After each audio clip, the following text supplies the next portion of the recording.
Hi ಸ್ನೇಹಿತರೆ, welcome back ಅವ್ರ job alert ಇನ್ Kannada YouTube ಚಾನಲ್ಗೆ. ಸ್ನೇಹಿತರೆ, ಕೆಎ ನಡೆಸುವ ಎಲ್ಲ ಪರೀಕ್ಷೆಯಲ್ಲಿ ಇತ್ತೀಚಿನ ದಿನಗಳಲ್ಲಿ ಭಾರತ ಸಂವಿಧಾನಕ್ಕೆ ಸಂಬಂಧಿಸಿದಂತೆ 10ರಿಂದ 15 ಪ್ರಶ್ನೆಗಳು ಪ್ರತಿ ಸಾರಿ ಕೂಡ ಬರ್ತಾ ಇದ್ದದನ್ನು ನೋಡಿದರೆ, ಈಗ ಸಿವಿಲ್ ಕಾನ್ಸ್ಟೇಬಲ್ ಆಗಿರಲಿ, CRDR ಆಗಿರಲಿ, ಅದೇ ರೀತಿ KSRP ಆಗಿರಲಿ, ಎಲ್ಲ ಪರೀಕ್ಷೆಗಳನ್ನು ಕೆಎದವರು ನಡೆಸುವ ಕಾರಣಕ್ಕಾಗಿ ಈ ಸಾರಿ ಕೂಡ ನಿಮ್ಗೆ ಕಾನ್ಸ್ಟೇಬಲ್ ಪರೀಕ್ಷೆ ಆಗಿರಲಿ, ಅದೇ ರೀತಿ ವಿಲೇಜ್ ಅಕೌಂಟಲ್ಲಿ ಕೂಡ ಭಾರತ ಸಂವಿಧಾನ ಮೇಲೆ ಒಂದು 10ರಿಂದ 15 ಪ್ರಶ್ನೆ ಬರುವ ಸಾಧ್ಯತೆ ಇದೆ. ಅದಕ್ಕಾಗಿ ನಾವು ಇವತ್ತಿನ ವಿಡಿಯೋದಲ್ಲಿ ಭಾರತ ಸಂವಿಧಾನಕ್ಕೆ ಸಂಬಂಧಿಸಿದಂತೆ ಕ್ವಿಕ್ ರಿವಿಷನ್ ಅನ್ನ ಮಾಡ್ತಾ ಹೋಗೋಣ. ಸ್ನೇಹಿತರೆ, ಇದರಲ್ಲಿ ನಿಮಗೆ ಭಾರತ ಸಂವಿಧಾನದ ಒಟ್ಟು ವಿಧಿಗಳು ಮತ್ತು ಭಾಗಗಳು, ಅದೇ ರೀತಿ ಅದರ ಕಾರ್ಯಗಳನ್ನ ನೋಡ್ತಾ ಹೋಗೋಣ.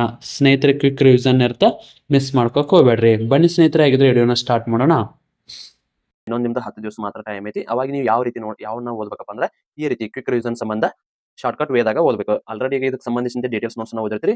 ಈ ರೀತಿ ಈಗ ಶಾರ್ಟ್ಕಟ್ ನೋಟ್ಸ್ ಓದಿರ್ತೀರಿ. ನೋಡ್ಕೊರಿ, ಕಂಪ್ಲೀಟ್ ಆದ ಭಾರತದ ಸಂವಿಧಾನಕ್ಕೆ ಸಂಬಂಧಿಸಿದಂತೆ ಒಟ್ಟು ವಿಧಿಗಳು ಮತ್ತೆ ಯಾವ ಭಾಗದಲ್ಲಿ ಬರುತ್ತೆ, ಅದೇ ರೀತಿ ಯಾವ ವಿಧಿ ಏನನ್ನ ಕಾರ್ಯನ ಮಾಡ್ತದಂತೆ ಕಂಪ್ಲೀಟ್ ಆದ ಮಾಹಿತಿ ಒಳಗೆ ಈ ರೀತಿ ಕ್ವಿಕ್ ರಿವಿಷನ್ ಸಂಬಂಧ ಈ ನೋಟ್ಸ್ ಅನ್ನ ಓದಬಹುದು.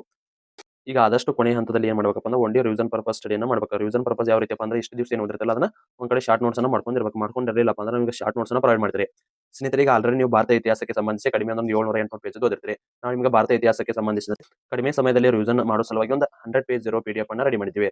ಈ ರೀತಿ ಅದು ಕೂಡ ನಿಮಗೆ ಕ್ವಶನ್ಸ್ ವಿತ್ ಆನ್ಸರ್ ಕೂಡ ಇರುತ್ತೆ, ಪ್ಲಸ್ ನಿಮಗೆ ಡೀಟೇಲ್ಸ್ ಕೂಡ ಇರುತ್ತೆ. ಅಂದ್ರೆ 100 ಪೇಜ್ ಒಳಗಡೆ ಎಲ್ಲ ಕಂಪ್ಲೀಟ್ ಭಾರತ ಇತಿಹಾಸದ ಕ್ವಿಕ್ ರಿವಿಷನ್ ಸಂಬಂಧ ಇಂಪಾರ್ಟೆಂಟ್ ಟಾಪಿಕ್ ಗಳನ್ನ ಅಷ್ಟೇ ಒಳಗೊಂಡಂತೆ ಈ ರೀತಿ ನಿಮಗೆ ಬುಲೆಟ್ ಪಾಯಿಂಟ್ಸ್ ಇರುವ ನೋಟ್ಸ್ ಅನ್ನ ಪ್ರೊವೈಡ್ ಮಾಡ್ತೀವಿ. ನೋಡ್ತಿರ್ಬೋದು ನೀವು ಈ ರೀತಿ ನೋಟ್ಸ್ ಇರುತ್ತೆ. ಇದು ಇಂಪಾರ್ಟೆಂಟ್ ಆಗಿ ನಿಮಗೆ ಕ್ವಿಕ್ ರಿವಿಷನ್ ಸಂಬಂಧ ಮಾಡಿದ ನೋಟ್ಸ್ ಇರುತ್ತೆ. ಯಾರಿಗಾದ್ರೂ ಈ ನೋಟ್ಸ್ಗಳು ಏನಾದರೂ ಬೇಕಾಗಿತ್ತಪ್ಪ ಅಂದ್ರೆ 9538151535 ನಂಬರ್ಗೆ ವಾಟ್ಸ್ಆಪ್ ಮುಖಾಂತರ ಮೆಸೇಜ್ ಹಾಕಿ. ಸ್ನೇಹಿತರೆ, ಈ ನೋಟ್ಸ್ ಅಲ್ಲಿ ನಿಮಗೆ ಕ್ವಿಕ್ ರಿವಿಷನ್ ಸಂಬಂಧಪಟ್ಟ ಶಾರ್ಟ್ ನೋಟ್ಸ್ ಆಗಿರ್ಬೋದು, ಅದ್ರ ಜೊತೆಗೆ ನಿಮಗೆ PC, PSI, SDA, FTA, village account old question paper ಕಳಿಸಲಾಗ್ತದೆ. ಮುಖ್ಯವಾಗಿ 1 ಇಯರ್ ಕರೆಂಟ್ ಅಫೇರ್ಸ್ ಕೂಡ ಕಳಿಸಲಾಗ್ತದೆ. ಇದ್ರ ಜೊತೆಗೆ 6 to 10th ನೋಟ್ಸ್, ಸಮಾಜ ವಿಜ್ಞಾನ ಮತ್ತು ವಿಜ್ಞಾನದ ಶಾರ್ಟ್ ನೋಟ್ಸ್ ಕೂಡ ಇರುತ್ತೆ. ಇವೆಲ್ಲ ಸೇರಿ ಮೊದಲಿಗೆ 350 ರೂಪಾಯಿ ಈಗ ನೇಮಕಾತಿ ಆದ ಕಾರಣ ಅದೇ ರೀತಿ ಎಲ್ಲ ಅಭ್ಯರ್ಥಿಗಳಿಗೆ ಯೂಸ್ ಆಗಲಿ ಅನ್ನೋಕ್ಕಾಗಿ ಕೇವಲ 250 ರೂಪಾಯಿ ನೀಡಲಾಗ್ತದೆ. ಯಾರಿಗಾದ್ರೂ ನೋಟ್ಸ್ ಬೇಕಾಗಿತ್ತಂದ್ರೆ ಈ ಕೆಳಗಡೆ ಕಾಣುವ ವಾಟ್ಸ್ಆಪ್ ನಂಬರ್ಗೆ ಮೆಸೇಜ್ ಹಾಕಿ ನೀವು ಕೂಡ ನೋಟ್ಸ್ ಅನ್ನು ಪಡೆದುಕೊಳ್ಳಬಹುದು. ಇವು ನೋಟ್ಸ್ ಕೊನೆಯ ಹಂತದಲ್ಲಿ ಕ್ವಿಕ್ ರಿವಿಷನ್ ಆಗಿ ಎಲ್ಲ ಅಭ್ಯರ್ಥಿಗಳಿಗೆ ಯೂಸ್ ಅಂತ ಕಡಿಮೆ ಸಮಯದಲ್ಲಿ ಎಲ್ಲ ಸಿಲೆಬಸ್ ಅನ್ನು ಕವರ್ ಮಾಡಲು ಉಪಯುಕ್ತ ಇರ್ತವೆ. ಇಂಟ್ರೆಸ್ಟ್ ಇದ್ರೆ ಮಾತ್ರ ಕೆಳಗಡೆ ಕಾಣುವ ವಾಟ್ಸ್ಆಪ್ ನಂಬರ್ ಮೆಸೇಜ್ ಹಾಕಿ. ಯಾರು ಕೂಡ ಕಾಲನ್ನು ಮಾಡಬೇಡಿ, ವಾಟ್ಸ್ಆಪ್ ಅಲ್ಲಿ ಮೆಸೇಜ್ ಮಾಡಿ ಕಂಪ್ಲೀಟ್ ಆದ ಮಾಹಿತಿನ ಶೇರ್ ಮಾಡಲಾಗುವುದು. ಈಗ ಆಲ್ರೆಡಿ ಸ್ನೇಹಿತರೆ, ಇವತ್ತಿನ ವಿಡಿಯೋದಲ್ಲಿ ನಾವು ಭಾರತ ಸಂವಿಧಾನಕ್ಕೆ ಸಂಬಂಧಿಸಿದಂತೆ ಒಟ್ಟು ವಿಧಿಗಳು ಮತ್ತು ಅವುಗಳ ಕಾರ್ಯಗಳನ್ನ ನೋಡ್ತಾ ಹೋಗೋಣ. ಇದು ಕ್ವಿಕ್ ರಿವಿಷನ್ ಇರುತ್ತೆ. ನಿಮಗೆ ರಿವಿಷನ್ ಪರ್ಪಸ್ ಆಗಿ ಪೊಲೀಸ್ ಕಾನ್ಸ್ಟೇಬಲ್ಗೆ, ಅದೇ ರೀತಿ SDA ಆಗಿರಲಿ, FD ಯಾವುದೇ ಒಂದು ಪರೀಕ್ಷೆಗೆ ಸಂಬಂಧಿಸಿದಂತೆ ರಿವಿಷನ್ ಪರ್ಪಸ್ ನೋಡಕತ್ತಿರೋದ್ರಿಂದ ಇದನ್ನ ಆರಾಮಾಗಿ ನೀವು ಭಾರತ ಸಂವಿಧಾನದ ವಿಧಿಗಳು ಮತ್ತು ಅದರ ಭಾಗಗಳನ್ನು ನೋಡ್ಕೊಂಡು ಅದ್ರ ಜೊತೆಗೆ ಅದರ ಕಾರ್ಯಗಳನ್ನ ನೋಡ್ತಾ ಹೋಗೋಣ. ಸ್ನೇಹಿತರೆ, ಕಂಪ್ಲೀಟ್ ಆಗಿ ಇರುತ್ತದೆ, ಸ್ಕಿಪ್ ಮಾಡದೆ ಕೊನೆಯವರೆಗೆ ನೋಡ್ರಿ. ಇದು ಬಹಳ ಇಂಪಾರ್ಟೆಂಟ್. ಇದೇ ನೋಟ್ಸ್ ಇಂತರ ಲಾಸ್ಟ್ ಟೈಮ್ FDAದಲ್ಲಿ 2 ಕ್ವಶನ್ಗಳು ಕೂಡ ಬಂದಿದ್ದು ರೀ. ಆಲ್ರೆಡಿ ನಿಮಗೆ ಶೋ ಕೂಡ ಮಾಡೀನಿ, ಸಾಕಷ್ಟು ಸಾರಿ ನೀವು ಕೂಡ ವಿಡಿಯೋದಲ್ಲಿ ನೋಡ್ರಿ. ಸ್ನೇಹಿತರೆ, ಇಂಪಾರ್ಟೆಂಟ್ ನೋಟ್ಸ್ ಇರ್ತೈತಿ. ಕಂಪ್ಲೀಟ್ ಆಗಿ ನೋಟ್ಸ್ ಅಲ್ಲಿ ಇರೋದನ್ನ ನಿಮಗೆ ತಿಳಿಸಾಕತ್ತೀನಿ. ಬರೀ ಹಾಗಿದ್ರೆ ಮೊದಲನೇದಾಗಿ ಸ್ಟಾರ್ಟ್ ಮಾಡ್ಬಿಡೋಣ. ಭಾಗ 1ರಲ್ಲಿ ನೋಡ್ಕೋರಿ, ಕೇಂದ್ರ ಮತ್ತು ಅದರ ಭೂ ಪ್ರದೇಶಗಳು ಬರ್ತಾವ. ನಿಮ್ಗ ಅದರ ಒಕ್ಕೂಟ ಮತ್ತು ಅದರ ಭೂ ಪ್ರದೇಶ ಅಂತಾನು ಕೂಡ ನೀವು ತಿಳ್ಕೊಬಹುದು. ಓಕೆ, ಇಲ್ಲಿ 1ನೇ ವಿಧಿ ಏನನ್ನ ತಿಳಿಸತಪ್ಪ ಅಂದ್ರ ಇದು ಒಕ್ಕೂಟದ ಹೆಸರು ಮತ್ತು ಅದರ ರಾಜ್ಯ ಕ್ಷೇತ್ರದ ಬಗ್ಗೆ ವಿವರಣೆಯನ್ನ ಕೊಡ್ತದ. ಅಂದ್ರ ಯಾವ ಒಕ್ಕೂಟ ನಮ್ಮ ಬರ್ತಾವ ಅಂತ ತಿಳಿಸ್ತದ. ಇನ್ನ 2ನೇ ವಿಧಿ ಇದು ನೂತನ ರಾಜ್ಯಗಳ ಸೇರ್ಪಡೆ ಅಥವಾ ಸ್ಥಾಪನೆ ಬಗ್ಗೆ ಅವಕಾಶ ನೀಡುತ್ತದೆ. ಅಂದ್ರೆ ಈಗ ಹೊಸದಾಗಿ ಯಾವ್ದಾದ್ರು ರಾಜ್ಯನ ಮಾಡ್ತಿದ್ರ, ಈಗ ಆಂಧ್ರದಾಗ ತೆಲಂಗಾಣ ಮತ್ತು ಆಂಧ್ರ ಏನ್ ಮಾಡ್ಕೊಂಡ್ರಲ್ಲ, ಅವಾಗ ಇದು ಬಹಳ ಇಂಪಾರ್ಟೆಂಟ್ ಆಗಿತ್ರಿ. ನೆಕ್ಸ್ಟ್ ವಿಧಿ 3ನೇ ವಿಧಿ ಇದು ನೂತನ ರಾಜ್ಯಗಳ ರಚನೆ ಮತ್ತು ಈಗಿರುವ ರಾಜ್ಯಗಳ ಪ್ರದೇಶಗಳು ಪದಗಳು ಅಥವಾ ಹೆಸರುಗಳ ಬದಲಾವಣೆ ಬಗ್ಗೆ ಅವಕಾಶ ಕಲ್ಪಿಸುತ್ತದೆ. ಇನ್ನ ನೆಕ್ಸ್ಟ್ 4ನೇದ ವಿಧಿ ಏನ್ ತಿಳಿಸ್ತದಪ್ಪ ಅಂದ್ರ 2ನೇ ಮತ್ತು 3ನೇ ಅನುಚ್ಛೇದಗಳ ಮೇರೆಗೆ ಮಾಡಲಾದ ಕಾನೂನುಗಳು 1ನೇ ಮತ್ತು 4ನೇ ಅನುಸೂಚಿಗಳ ತಿದ್ದುಪಡಿಯ ಬಗ್ಗೆ ಮತ್ತು ಪೂರಕ, ಪ್ರಾಸಂಗಿಕ ಮತ್ತು ಅನುಷಂಗಿಕ ವಿಷಯಗಳ ಬಗ್ಗೆ ಒಪ್ಪಂದವನ್ನು ಕಲ್ಪಿಸುತ್ತದೆ. ಅಂದ್ರೆ ಇದರದ್ದು ಏನಪ್ಪಾ ಅಂದ್ರ ಆ 1ನೇ ವಿಧಿ ಅಂದ್ರೆ 1ನೇ ಅನುಚ್ಛೇದ ಮತ್ತು 2ನೇ ಮತ್ತು 3ನೇ ಅನುಚ್ಛೇದಕ್ಕೆ ಸಂಬಂಧಿಸಿದಂತೆ ಕಾನೂನು ಮತ್ತು ಅದರ ಬಗ್ಗೆ ಕಾಪಾಡುವ ವ್ಯವಸ್ಥೆಯನ್ನ ಇದು ಮಾಡ್ತತಿ. ನೆಕ್ಸ್ಟ್ ಭಾಗ 2 1ನೇ ಭಾಗದಾಗ ಏನೈತಪ್ಪ ಅಂದ್ರ ಒಕ್ಕೂಟ ಮತ್ತು ಅದರ ಭೂ ಪ್ರದೇಶ ಅಂತ ಐತಿ. ನೆಕ್ಸ್ಟ್ 2ನೇ ಭಾಗದಲ್ಲಿ ಪರ್ವತದ ಬಗ್ಗೆ ತಿಳಿಸ್ಕೊಡ್ತದ. ನೆಕ್ಸ್ಟ್ ಇನ್ನ 5ನೇ ವಿಧಿ ನೋಡಿದರೆ ಇದು ಸಂವಿಧಾನದ ಜಾರಿಗೆ ಮತ್ತು ಬಂದ ಸಂದರ್ಭದಲ್ಲಿ ಪರ್ವತವನ್ನ ವಿವರಿಸುತ್ತದೆ. ಇದು ಸಂವಿಧಾನದ ಪ್ರಾರಂಭದಲ್ಲಿ ಪರ್ವತದ ಬಗ್ಗೆ ವಿವರಿಸುತ್ತದೆ. ಓಕೆ, ಇನ್ನು ನೆಕ್ಸ್ಟ್ 6ನೇ ವಿಧಿ ಇದು ಪಾಕಿಸ್ತಾನದಿಂದ ಭಾರತಕ್ಕೆ ವಲಸೆ ಬಂದಿರುವ ಕೆಲವು ವ್ಯಕ್ತಿಗಳ ನಾಗರಿಕತ್ವದ ಹಕ್ಕುಗಳನ್ನ ವಿವರಿಸುತ್ತದೆ. ನೆಕ್ಸ್ಟ್ ಅದರ ಉಲ್ಟಾರಿದೆ. ಇದು ಪಾಕಿಸ್ತಾನಕ್ಕೆ ವಲಸೆ ಹೋದ ಕೆಲವು ವ್ಯಕ್ತಿಗಳ ನಾಗರಿಕತ್ವ ಹಕ್ಕುಗಳನ್ನ ವಿವರಿಸುತ್ತದೆ. 7ನೇ ವಿಧಿ. ನೆಕ್ಸ್ಟ್ 8ನೇ ವಿಧಿ. ಇದು ಭಾರತದ ಹೊರಗೆ ವಾಸಿಸುತ್ತಿರುವ ಭಾರತೀಯ ಮೂಲದ ಕೆಲವು ವ್ಯಕ್ತಿಗಳ ನಾಗರಿಕತ್ವದ ಹಕ್ಕುಗಳನ್ನ ವಿವರಿಸುತ್ತದೆ. ನೆಕ್ಸ್ಟ್ 9ನೇ ವಿಧಿ. ಸ್ವ ಇಚ್ಛೆಯಿಂದ ವಿದೇಶಿ ನಾಗರಿಕತ್ವವನ್ನು ಪಡೆದವರು ಭಾರತದ ನಾಗರಿಕರಲ್ಲ ಎಂದು ಹೇಳುತ್ತದೆ.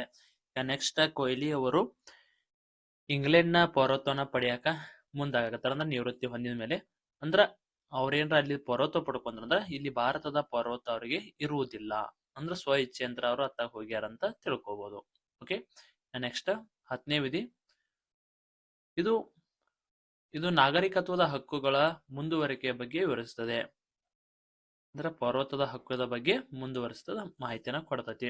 ಇದು ಕಂಪ್ಲೀಟ್ ಆಗಿ ಮಾಹಿತಿ ಏನಿದೆಯಲ್ಲ ಇದು ಡೀಟೇಲ್ ಆಗಿದ್ದು ಕೂಡ ಇಲ್ಲಿ ಕೆಳಗಡೆ ಐತಿ. ಇದು ಟೋಟಲ್ ಆಗಿ ಅದು 100 ಪೇಜ್ ಇದ್ದು PDF ಐತಿ. ಇದು ಶಾರ್ಟ್ ನೋಟ್ಸ್ ಪ್ಲಸ್ ನಿಮ್ಗೆ ಡೀಟೇಲ್ ನೋಟ್ ಕೂಡ ಕೆಳಗಡೆ ಐತ್ರಿ.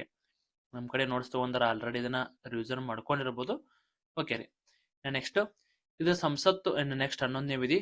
ಇದು ಸಂಸತ್ತು ನಾಗರಿಕತ್ವದ ಹಕ್ಕನ್ನು ಕಾನೂನು ಮೂಲಕ ವಿನಿಮಯಿಸುವುದಕ್ಕೆ ಅಧಿಕಾರ ನೀಡುತ್ತದೆ. ಇದು ಒಟ್ಟಾರೆಯಾಗಿ ಎಲ್ಲಿಂದ ಎಲ್ಲಿ ಮಟ್ಟ ಬತ್ತಪ್ಪ ಪೌರತ್ವ ವಿಧಿಗಳು ಅಂದ್ರ ಇಲ್ಲಿ ನೋಡ್ರಿ 5ನೇ ವಿಧಿಯಿಂದ 11ನೇ ವಿಧಿವರೆಗೂ ಈ ಪೌರತ್ವದ ವಿಧಿಗಳು ಇರ್ತಾರೆ. ಅದನ್ನ ನಂಬರ್ ನೆಕ್ಸ್ಟ್ ತಳಗ ಡೀಟೇಲ್ಸ್ ದಾಗ ಐತ್ರಿ, ಎಲ್ಲಿಂದ ಎಲ್ಲಿವರೆಗೆ ಯಾವ ವಿಧಿ ಅಂತೇಳಿ. ಓಕೆ. ನೆಕ್ಸ್ಟ್ ಭಾಗ 3ರಾಗ ಏನೇನೆಲ್ಲ ಬರ್ತಾವಪ್ಪ ಅಂದ್ರ ಮೂಲಭೂತ ಹಕ್ಕುಗಳು ಬರ್ತಾವ. ಸ್ನೇಹಿತರೆ, ಯಾರಿಗಾದ್ರೂ ಈ ನೋಟ್ಸ್ ಬೇಕಾಗಿತ್ತಪ್ಪ ಅಂದ್ರೆ ಈ ಕೆಳಗಡೆ ಕಾಣೋ ವಾಟ್ಸ್ಆಪ್ ನಂಬರ್ಗೆ ಮೆಸೇಜ್ ಹಾಕಿ. ನಾ ಏನು ಶಾರ್ಟ್ ನೋಟ್ಸ್ ಅನ್ನ ಕೊಡ್ತೀವಲ್ಲ ಎಲ್ಲಾ ನೋಟ್ಸ್ ಕೂಡ ಈ ರೀತಿ ಕಂಪ್ಯೂಟರ್ ಟೈಪ್ ನೋಟ್ಸ್ ಇರ್ತಾವ ನಿಮ್ಗ. ಪ್ಲಸ್ ನಿಮ್ಗೆ 6 to 10th ನೋಟ್ಸ್ ಕೂಡ ಇದೇ ರೀತಿ ಇರ್ತೈತ್ರಿ. ಇಂಪಾರ್ಟೆಂಟ್ ನೋಟ್ಸ್ ಇರ್ತೈತಿ. ರಿವಿಷನ್ ಪರ್ಪಸ್ ಓದೋರಿಗೆ ಬಹಳ ಹೆಲ್ಪ್ಫುಲ್ ಆಗತ್ತ. ಡೀಟೇಲ್ ಆಗಿ ಓದೋರ್ಗೂ ಕೂಡ ಹೆಲ್ಪ್ ಆಗೋ ರೀತಿ ಐತಿ.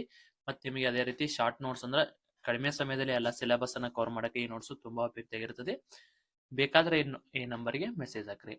ಓಕೆ. ಇನ್ನ ಭಾಗ 3 ಅಥವಾ ಮೂಲಭೂತ ಹಕ್ಕುಗಳು 12ನೇ ವಿಧಿ ಏನ್ ತಿಳಿಸತಪ್ಪ ಅಂದ್ರ ಈ ಭಾಗದಲ್ಲಿ ರಾಜ್ಯ ಎಂಬ ಪದದ ಅರ್ಥ ಮತ್ತು ವ್ಯಾಖ್ಯಾನ ಅಂದ್ರ ಈ ಮೂಲಭೂತ ಹಕ್ಕುಗಳಿಗೆ ಸಂಬಂಧಿಸಿದಂತೆ ರಾಜ್ಯದ ವ್ಯಾಖ್ಯಾನ ಇದು ನೀಡ್ತದ.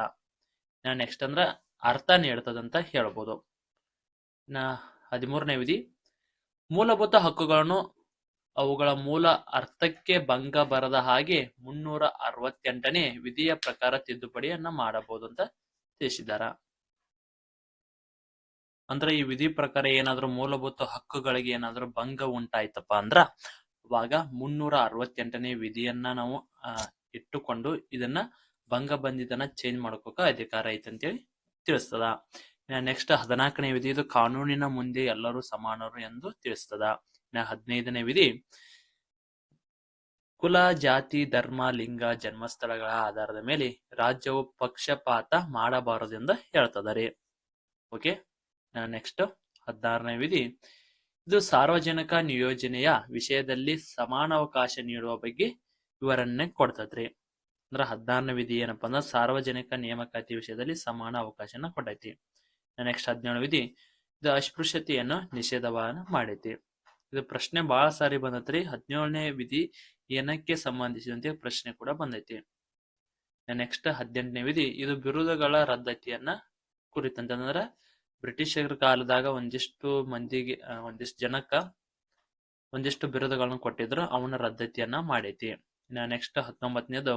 ಇದು ವಾಕ್ ಸ್ವಾತಂತ್ರ್ಯ ಮತ್ತು ಇನ್ನು ಕೆಲವು ಸ್ವಾತಂತ್ರ್ಯಗಳ ಬಗ್ಗೆ ಇದು ತಿಳಿಸಿಕೊಡ್ತೈತಿ.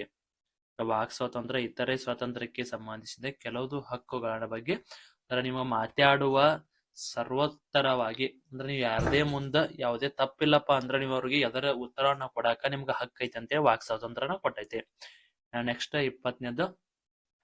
ಇದು ಅಪರಾಧಗಳ ಬಗ್ಗೆ ಅಪರಾಧಿ ಎಂದು ನಿರ್ಣಯಿಸುವವರೆಗೆ ಸಂಬಂಧದಲ್ಲಿ ಸಂರಕ್ಷಣೆ ನೀಡುತ್ತದ. ಅಂದ್ರೆ ಕೆಲವು ಏನಿರ್ತದಪ್ಪ ಅಂದ್ರ ಓಕೆ ರೀ, ಇದು ನಿಮ್ ಮುಂದೆ ತರೋಬೇಕಂತೇಳಿ ಡೈರೆಕ್ಟ್ ಆಗಿ ಇಲ್ಲಿ ಬಂದಿ ನೋಡ್ರಿ. ಇಲ್ಲಿ ವಿಧಿ ಬಗ್ಗೆ ನೋಡ್ಕೊರಿ. ಅಪರಾಧಗಳ ಸಂಬಂಧದಲ್ಲಿ ರಕ್ಷಣೆ ಏನೈತಲ್ಲಪ್ಪ, ಇದು ಯಾವುದೇ ವ್ಯಕ್ತಿ ಅಪರಾಧಿಗಳಿಗಾಗಿ ಶಿಕ್ಷೆ ವಿಧಿಸುವ ಸಂದರ್ಭದಲ್ಲಿ ಅಥವಾ ಸಂಬಂಧದಲ್ಲಿ 3 ಬಗೆಯ ರಕ್ಷಣೆ ನೀಡುತ್ತದೆ. ಭೂತಕಾಲದ ಪರಿಣಾಮದ ಕಾನೂನಿನಿಂದ ರಕ್ಷಣೆ ಅಥವಾ ಇಲ್ಲಿ ನೋಡ್ಕೊರಿ, ಇಲ್ಲಿ ಕಾಯ್ದೆಯ ಆಯೋಗದ ಸಮಯದಲ್ಲಿ ಚಾಲ್ತಿಯಲ್ಲಿರುವ ಕಾನೂನಿನ ಉಲ್ಲಂಘನೆ ಯನ್ನು ಹೊರತುಪಡಿಸಿ ಯಾವುದೇ ಕಾಯಿದೆ ಯಾವುದೇ ವ್ಯಕ್ತಿಯನ್ನು ಅಪರಾಧಿಯನ್ನಾಗಿ ಮಾಡಲಾಗುವುದಿಲ್ಲ ಮತ್ತು ಅಪರಾಧದ ಸಮಯದಲ್ಲಿ ಜಾರಿಯಲ್ಲಿದ್ದ ಕಾನೂನಿನ ಅಡಿಯಲ್ಲಿ ನೀಡಬಹುದಾದ ದಂಡಕ್ಕಿಂತ ಹೆಚ್ಚಿನ ದಂಡವನ್ನು ನೀಡಂಗಿಲ್ಲ. ಅಂದ್ರ ಆಗ ಏನಿರುತ್ತೆ ಅದನ್ನಷ್ಟ ಕೊಡ್ಬೇಕ್ರಿ. ನೆಕ್ಸ್ಟ್ ಅದೇ ರೀತಿ 2 ಬಾರಿ ದಂಡಿಸುವುದರಿಂದ ರಕ್ಷಣೆ. ಅಂದ್ರೆ ಒಂದೇ ಅಪರಾಧಿಗಾಗಿ ಒಬ್ಬ ವ್ಯಕ್ತಿಯನ್ನು ಒಂದಕ್ಕಿಂತ ಹೆಚ್ಚು ಬಾರಿ ವಿಚಾರಣೆ ಒಳಪಡಿಸುವಂತಿಲ್ಲ ಅಥವಾ ಶಿಕ್ಷಿಸುವಂತಿಲ್ಲ, ಅಂದ್ರೆ ಶಿಕ್ಷೆ ಕೊಡುವಂತಿಲ್ಲ. ಅದೇ ರೀತಿ ಸ್ವಯಂ ದೋಷಾರೋಪಣೆಯಿಂದ ರಕ್ಷಣೆ. ಅಂದ್ರೆ ಯಾವುದೇ ವ್ಯಕ್ತಿಯನ್ನು ತನ್ನ ವಿರುದ್ಧವೇ ಸಾಕ್ಷಿ ಹೇಳಲು ಬಲವಂತ ಮಾಡುವಂತಿಲ್ಲ. ಓಕೆ, ಇದು ಇದರದ ಮಾಹಿತಿ ಆಗಿತ್ರಿ. ನೆಕ್ಸ್ಟ್ 21ನೇ ವಿಧಿ ಜೀವಿಸುವ ಮತ್ತು ವೈಯಕ್ತಿಕ ಸ್ವಾತಂತ್ರ್ಯದ ಹಕ್ಕನ್ನ ಕೊಟ್ಟೈತ್ರಿ. ಓಕೆ, ವಾಪಸ್ ಅಲ್ಲಿಗೆ ಹೋಗೋಣ್ರಿ. ಅಲ್ಲಿ ಇದು ಶಾರ್ಟ್ ನೋಟ್ಸ್ ಐತಿ, ಇದೆಲ್ಲ ಡೀಟೇಲ್ ಆದ ಮಾಹಿತಿ ಐತಿ. ಸೊ ಅದಕ್ಕಾಗಿ ಶಾರ್ಟ್ ನೋಟ್ಸಿಗೆ ಬರೋಣ, ಅಂದ್ರೆ ಜಲ್ದಿ ಮುಗಿತತ್ತ ಕವರ್ ಆಗತ್ರಿ. ಡೀಟೇಲ್ ಮಾಹಿತಿ ನೋಡೋಕ್ಕಿಂತ ಇಲ್ಲಿ ಶಾರ್ಟ್ ನೋಟ್ಸ್ ಅನ್ನ ನೋಡಾಕತ್ತಿದ್ರಿ. ಓಕೆ, ಇನ್ನು ನೆಕ್ಸ್ಟ್ 21ನೇದು ಜೀವಿಸುವ ಮತ್ತು ವೈಯಕ್ತಿಕ ಸ್ವಾತಂತ್ರ್ಯದ ರಕ್ಷಣೆ ಆಗಿತ್ರಿ. ನೆಕ್ಸ್ಟ್ 21A ಇದು ಶಿಕ್ಷಣದ ಹಕ್ಕನ್ನು ಮೂಲಭೂತ ಹಕ್ಕನ್ನಾಗಿ ಸೇರಿಸುತ್ತದೆ. ನೆಕ್ಸ್ಟ್ 22ನೇ ವಿಧಿ ಇದು ಕೆಲವು ಸಂದರ್ಭಗಳಲ್ಲಿ ದಸ್ತಗಿರಿಯಿಂದ ಮತ್ತು ಸ್ಥಾನಬದ್ಧತೆಯಿಂದ ಸಂರಕ್ಷಣೆ ನೀಡುತ್ತದೆ. ಇನ್ನು 23ನೇ ವಿಧಿ ಇದು ಮಾನವ ದುರ್ವ್ಯವಹಾರ ಮತ್ತು ಬಲಾತ್ಕಾರದ ದುಡಿಮೆಯ ನಿಷೇಧವನ್ನು ಕುರಿತಂತಿದ ಜಿತಕಿರೋ ಪದ್ಧತಿಯನ್ನ ನಿಷೇಧ ಮಾಡ್ತದ್ರಿ.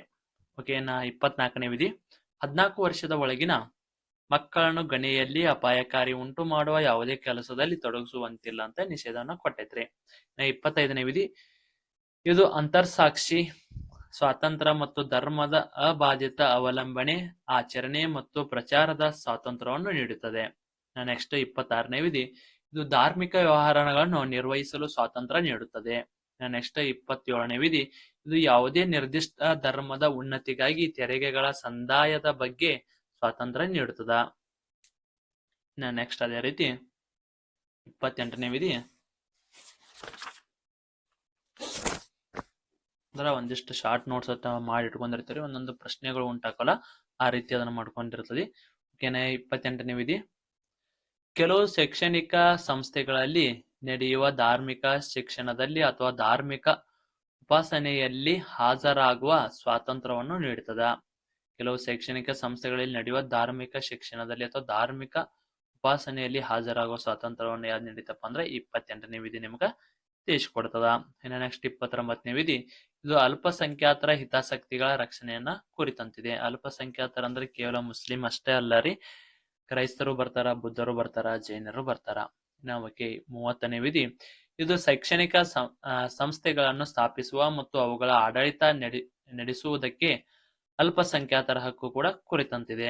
ಇನ್ನು ನೆಕ್ಸ್ಟ್ 31ನೇ ವಿಧಿ ಈ ವಿಧಿಯನ್ನು ರದ್ದು ಮಾಡಲಾಗಿದೆ, ಅಥವಾ ಇದು ಆಸ್ತಿ ಹಕ್ಕು ಏನಿತ್ತಲ್ಲ, ಆಸ್ತಿ ಒಬ್ಬ ಯಾವುದೇ ಒಂದು ವ್ಯಕ್ತಿ ಆಸ್ತಿ ಹೊಂದುವುದು ಒಂದು ಹಕ್ಕನ್ನ ಮಾಡಿದ್ರು ಮೊದಲಿಗೆ, ಅದನ್ನ ರದ್ದತಿ ಅಥವಾ ಕ್ಯಾನ್ಸಲ್ ಅನ್ನ ಮಾಡ್ಯಾರ. ಇನ್ನು ನೆಕ್ಸ್ಟ್ 32ನೇ ವಿಧಿ ಇದು ಈ ಭಾಗದಿಂದ ಪ್ರದಂತವಾಗಿರುವ ಹಕ್ಕುಗಳ ಜಾರಿಗಾಗಿ ಪರಿಹಾರೋಪಗಳನ್ನು ಒದಗಿಸುತ್ತದೆ. ಇದಕ್ಕೆ ಏನಪ್ಪಾ ಇದು 32ನೇ ವಿಧಿ ಇದು. ಇಲ್ಲಿ 31ನೇ ವಿಧಿ ಮಿಕ್ಸ್ ಆಗೈತಿ, 31ರಾಗ ABCD ಅಂತ ಕೂಡ ಬರ್ತಾವ್ರಿ. ಓಕೆ, ನೆಕ್ಸ್ಟ್ ಇನ್ನ 33ನೇದು ಇದು ಈ ಭಾಗದಿಂದ ಪ್ರದಂತವಾದ ಹಕ್ಕನ್ನು ಶಸ್ತ್ರಾಸ್ತ್ರ ಬಲಗಳು ಮುಂತಾದವುಗಳಿಗೆ ಅನ್ವಯಿಸುವಲ್ಲಿ ಅವುಗಳನ್ನು ಮಾರ್ಪಡಿಸಲು ಸಂಸತ್ತಿಗಿರುವ ಅಧಿಕಾರವನ್ನ ಕುರಿತಂತಿದೆ. ಯಾವ್ದಪ್ಪ ಅಂದ್ರ 33ನೇ ವಿಧಿ ರೀ. ನೆಕ್ಸ್ಟ್ 34ನೇ ವಿಧಿ ಇದು ಯಾವುದೇ ಪ್ರದೇಶದಲ್ಲಿ ಮಾರ್ಷಲ್ ಕಾನೂನು ಜಾರಿಯಲ್ಲಿರುವಾಗ ಮೂಲಭೂತ ಹಕ್ಕುಗಳ ಮೇಲೆ ವಿಧಿಸಲಾಗಿರುವ ನಿರ್ಬಂಧಗಳು ತಿಳಿಸಿಕೊಡ್ತದ. ಒಂದೊಂದು ತಪ್ಪಾಗಿ ನೋಡ್ರಿ, ಇಲ್ಲಿ ಕರೆಕ್ಟ್ ಇಂಗ್ಲಿಷ್ ಕರೆಕ್ಟ್ ಬಂದತಿ, ಬಟ್ ಇದ್ರೊಳಗ ತಪ್ಪು ಬಂದತಿ. ನೆಕ್ಸ್ಟ್ 34ನೇ ವಿಧಿ ಆತ. ನೆಕ್ಸ್ಟ್ 35ನೇ ವಿಧಿ ಇದು ಈ ಭಾಗದ ಉಪಬಂಧಗಳನ್ನು ಜಾರಿಗೆ ತರುವುದಕ್ಕಾಗಿ ಕಾನೂನು ರಚಿಸಿರುವ ಅಧಿಕಾರ ಕುರಿತಂತಿದೆ. ಮೂಲಭೂತ ಹಕ್ಕುಗಳ ಕೆಲವು ಉಪಬಂಧಗಳನ್ನ ಜಾರಿಗೊಳಿಸಾಕ ಇಲ್ಲಿ ಯಾವುದೇ ರೀತಿಯ ಸಂಬಂಧಿಸಿದ ಶಾಸನಗಳನ್ನ ರಚನೆ ಮಾಡಕ ಅಧಿಕಾರನ ಕೊಟ್ಟೈತ್ರಿ. ಇನ್ನು ನೆಕ್ಸ್ಟ್ ಭಾಗ 4ರಾಗಿ ಏನೇನ ಇದಪ್ಪ ಅಂದ್ರ ರಾಜ್ಯ ನಿರ್ದೇಶಕ ತತ್ವಗಳು ಅದಾವ್ರಿ. ಈ 36ನೇ ವಿಧಿಯಲ್ಲಿ ಈ ಭಾಗದಲ್ಲಿ ಪರಿಭಾಷೆಯನ್ನು ನೀಡಲಾಗಿದೆ. ಭಾಗದಲ್ಲಿ ಪರಿಭಾಷೆ ಅಂದ್ರೆ ಏನಪ್ಪಾ ಅಂದ್ರೆ ಡೆಫಿನಿಷನ್ ಕೊಟ್ಟಿರ್ತಾರ್ರಿ, ಅದ ಒಂದೊಂದು ಭಾಷೆ ನೋಡ್ರಿ ವ್ಯಾಖ್ಯಾನವನ್ನ ನೀಡಲಾಗಿದೆ ಅಂತ ಬರಿಬೇಕಿತ್ರಿ. ಸ್ವಲ್ಪ ಟೈಪಿಂಗ್ ಮಿಸ್ಟೇಕ್ ಐತಿ, ಬಟ್ ಡೀಟೇಲ್ಸ್ದಾಗ ಎಲ್ಲ ಕೂಡ ಕರೆಕ್ಟ್ ಆಗಿ ಮಾಡಿದ್ರಿ, ಬಟ್ ಇದ್ರೊಳಗೆ ಸ್ವಲ್ಪ ಮಿಸ್ಟೇಕ್ ಐತಿ. ಓಕೆ, ನೆಕ್ಸ್ಟ್ ವಿಧಿ 37ನೇ ವಿಧಿ, ಈ ಭಾಗದಲ್ಲಿ ಅಡಕವಾಗಿರುವ ತತ್ವಗಳ ಅನ್ವಯವನ್ನ ಕುರಿತಂತಿದೆ. ಅಂದ್ರ ಯಾವುದೇ ಒಂದು ತತ್ವಗಳ ಅನ್ವಯ ಮಾಡ್ಕೊಂಡಿದ್ದು. ಓಕೆ, ಕರೆಕ್ಟ್ ಇದೆ. 38ನೇ ವಿಧಿ, ಇದು ಜನತೆಯ ಕಲ್ಯಾಣೋತ್ತಿಗಾಗಿ ರಾಜ್ಯವು ಸಾಮಾಜಿಕ ವ್ಯವಸ್ಥೆಯನ್ನು ಶುಚಿತ್ವಗೊಳಿಸುವುದನ್ನು ಕುರಿತಂತಿದೆ. ನೆಕ್ಸ್ಟ್ 39ನೇ ವಿಧಿ, ಇದ್ರೊಳಗ ಎ ಅಂತ ಬರುತ್ತಾ, ಮತ್ತೆ ಅದೇ ರೀತಿ 39 ಅಂತ ಕೂಡ ಐತಿ. 39ನೇ ವಿಧಿ ಅಷ್ಟೇ ಏನ್ ತಿಳಿಸ್ತದಪ್ಪ ಅಂದ್ರ ಇದು ರಾಜ್ಯವು ಅನುಸರಿಸಬೇಕಾದ ಕೆಲವು ತತ್ವಗಳನ್ನ ತಿಳಿಸ್ತದ. ಇನ್ನು ನೆಕ್ಸ್ಟ್ 39ರಾಗ ಎ ಅಂದ ಏನ್ ತಿಳಿಸ್ತದಪ್ಪ ಅಂದ್ರ ಇದು ಸಮಾನ ನ್ಯಾಯ ಮತ್ತು ಉಚಿತ ಕಾನೂನು ನೆರವು ಒದಗಿಸುವುದನ್ನು ಕುರಿತಂತಿದೆ. ಅಂದ್ರೆ ಎಲ್ಲರಿಗೂ ಕೂಡ ಸಮಾನ ನ್ಯಾಯ, ಎಲ್ಲರಿಗೂ ಕೂಡ ಸೇಮ್ ಬರಬೇಕು, ಆದ್ರೂ ಕೂಡ ಗೌರ್ಮೆಂಟ್ ಫೀ ಅಂತ ತುಂಬಿಸೋತಾರ. ಓಕೆ, ನೆಕ್ಸ್ಟ್ ಇನ್ನ 40ನೇ ವಿಧಿ, ಇದು ಗ್ರಾಮ ಪಂಚಾಯತಿಗಳ ಸಂಘಟನೆಯನ್ನ ಕುರಿತಂತಿದೆ. 41ನೇ ವಿಧಿ, ಇದು ಕೆಲವು ಸಂದರ್ಭಗಳಲ್ಲಿ ಕೆಲಸ ಮಾಡುವ, ಶಿಕ್ಷಣ ಪಡೆಯುವ ಮತ್ತು ಸರ್ಕಾರದ ಸಹಾಯ ಪಡೆಯುವ ಹಕ್ಕನ್ನ ಕುರಿತಂತಿದೆ. ನೆಕ್ಸ್ಟ್ ಅದೇ ರೀತಿ 42ನೇ ವಿಧಿ, ನ್ಯಾಯಯುತ ಮತ್ತು ಮಾನವೀಯ ಸ್ಥಿತಿಗಳನ್ನು ಒದಗಿಸುವುದು ಅಥವಾ ಹೆರಿಗೆ ಭತ್ಯೆಯನ್ನು ಒದಗಿಸುವುದು. ಇದು ಕೂಡ ಒಂದು ಹೆರಿಗೆ ಭತ್ಯೆಯನ್ನು ಕೊಡುವುದು ಕೂಡ ಒಂದು ಏನಿದೆಯಪ್ಪ ಅಂದ್ರ ಸಂವಿಧಾನದಲ್ಲಿ ಮೆನ್ಷನ್ ಅನ್ನ ಮಾಡಿದ್ರು. ಅಂದ್ರೆ ಸಂವಿಧಾನದ ಒಂದು ಇದೊಂಥರ ನಿಮ್ಗ ಮಾರ್ಗಸೂಚಿ ಅಂತಾನೆ ಹೇಳ್ಬೋದು. ಸಂವಿಧಾನದಾಗೂ ಕೂಡ ಐತಿ. ಗೌರ್ಮೆಂಟ್ದವ್ರ ಶಿಕ್ಷಕಂಗ ಏನ ರೊಕ್ಕ ಕೊಡೋಂಗಿಲ್ಲ. ನೆಕ್ಸ್ಟ್ 43ನೇ ವಿಧಿ, ಎಷ್ಟನೇ ನೋಡಿದ್ರಿ, ಕನ್ಫ್ಯೂಸ್ ಆತಲ್ಲ ಹಂಗೆ. 42ನೇ ವಿಧಿ ನೋಡಿದ್ರು. ಓಕೆ,